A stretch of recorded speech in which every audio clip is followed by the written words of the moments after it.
Hello friends, welcome to Make Career Academy. My name is Nancy and I am going to teach you English language.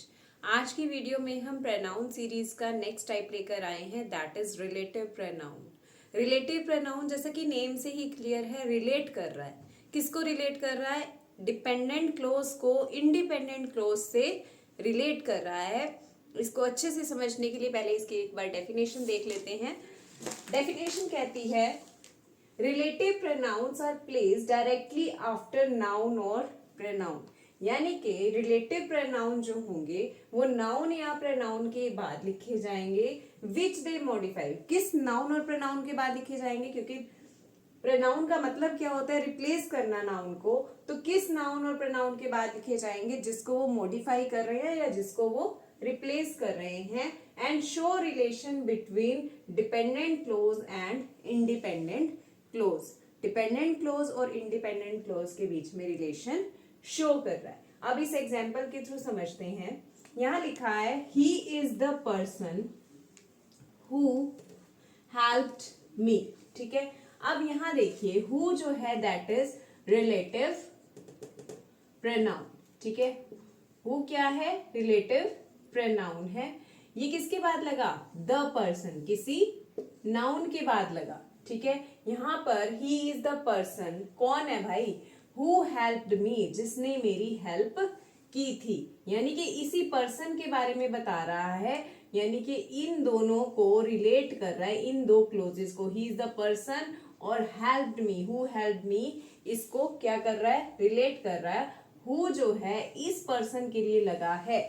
Pronoun का काम क्या होता है? किसी noun या pronoun को रिप्लेस करना। तो हु जो है द पर्सन को पूरी तरह से रिप्लेस कर रहा है और इस पार्ट को इस पार्ट से जोड़ रहा है, इसीलिए यहाँ पर ये किसका काम कर रहा है? रिलेटिव प्रोनाउन का काम कर रहा है। यानी कि हु जो है हमारा पहला रिलेटिव प्रोनाउन है।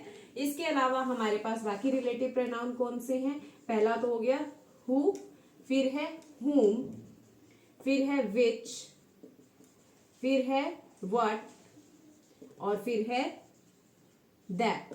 ठीक है, ये सब क्या है? हमारे रिलेटिव प्रोनाउन है। सॉरी, व्हाट नहीं आएगा इस कैटेगरी में, हुज आएगा। ठीक है, हुज, ये सब क्या है? हमारे रिलेटिव प्रोनाउंस हैं। इनका काम क्या है? किसी नाउन या प्रोनाउन के बाद आना और फिर उसका बाकी सेंटेंस से डिपेंडेंट और इंडिपेंडेंट क्लोज का रिलेशन शो करना, यानी कि रिलेशन शो करना।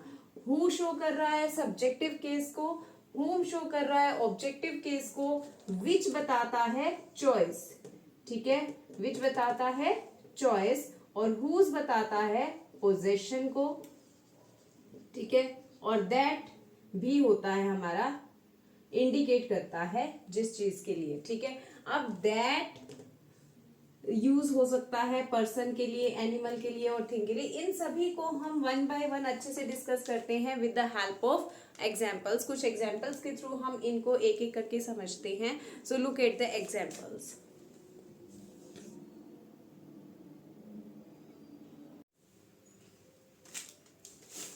तो लुक एट दिस सेंटेंसेस। सो हमारे रिलेटिव प्रोनाउन कौन कौन से हैं? हमारे रिलेटिव प्रोनाउन है हु, whom, whose, which और that।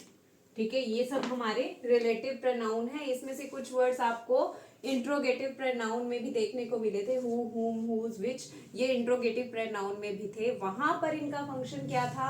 वहां इनका फंक्शन था क्वेश्चन पूछना, बट यहाँ पर इनका फंक्शन है रिलेट करना टू क्लॉजेस को। ठीक है, so first example is The clerk who spoke rudely to the customer has been suspended। अब यहाँ पर who जो है this is relative pronoun। who जो है क्लर्क के बाद लगा है और इसी के लिए यूज हुआ है, यानी कि किसको रिप्लेस कर रहा है? दूसरी क्लॉज में ये क्लर्क को रिप्लेस कर रहा है। तो clerk who spoke rudely to the customer। ठीक है, तो यहाँ पर who जो है वो सब्जेक्टिव केस में है। ठीक है, उसके बाद है may I know to whom I am speaking। क्या मैं जान सकती हूँ टू whom, किससे मैं बात कर रही हूँ? किससे बात कर रही हूँ? I am talking to Rahul. तो राहुल इज ऑब्जेक्ट, तो यहाँ पर whom जो है वो ऑब्जेक्टिव केस के लिए यूज हुआ है। ठीक है, हु और whom दोनों पर्सन्स के लिए यूज होगा। ठीक है, हु सब्जेक्टिव केस के लिए और हु ऑब्जेक्टिव केस के लिए। Next, Ramesh helped Suresh whose brother was his best friend. Ramesh help Suresh, Suresh कौन सुरेश, जिसका भाई, यानी कि सुरेश का भाई, यानी कि इस नाउन के बाद लगा है, इसी का रिलेट कर रहा है बाकी क्लोज से, तो यहाँ पर पोजेशन शो कर रहा है। ठीक है, तो यहाँ पर हु जो है रिलेट कर रहा है सबऑर्डिनेट क्लोज को इंडिपेंडेंट क्लोज से। I like the cat, I like the cat which, ये विच किसके लिए लगा है, इसी कैट के लिए लगा है, विच is jumping in the garden, जो गार्डन में जंप कर रही है, यानी कि बहुत सी कैट जंप कर रही है, बहुत सी कैट्स हैं वहां पर, but I like the cat which is jumping in the garden. Next is the dress which she was wearing is mine, जो उसने पहन रखी थी, द ड्रेस, ये किसको रिप्लेस कर रहा है, द ड्रेस को रिप्लेस कर रहा है विच, तो यहाँ पर रिलेटिव प्रोनाउन है। The postman who came was my neighbour, अब यहाँ पर पोस्टमैन के लिए हु लगा है, सब्जेक्टिव केस है तो हु लगा, इसकी जगह हम दैट भी लगा सकते हैं, क्योंकि दैट हम एनिमल्स के लिए, थिंग्स के लिए और पर्सन सबके लिए यूज कर सकते हैं, तो हु या दैट दोनों में से हम कुछ भी यूज कर सकते हैं। You need to circle the option which is correct, circle the option, option को रिप्लेस कर रहा है विच, तो ये प्रोनाउन है और रिलेशन शो कर रहा है दो क्लोजेस के बीच में, तो ये रिलेटिव प्रोनाउन है।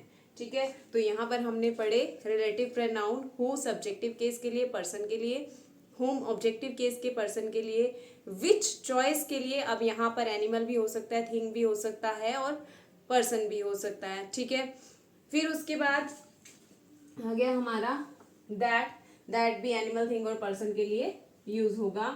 ठीक है, सो इस तरह से, सॉरी, जो विच है वो एनिमल और थिंग्स दोनों के लिए होगा, पर्सन के लिए नहीं होगा, पर्सन के लिए दैट यूज होगा। ठीक है, और हुज ऑनरशिप वो किसी भी चीज के लिए हो सकता है, पर्सन, एनिमल और थिंग के लिए। ठीक है, so this was all about relative pronoun. Thank you, have a nice day.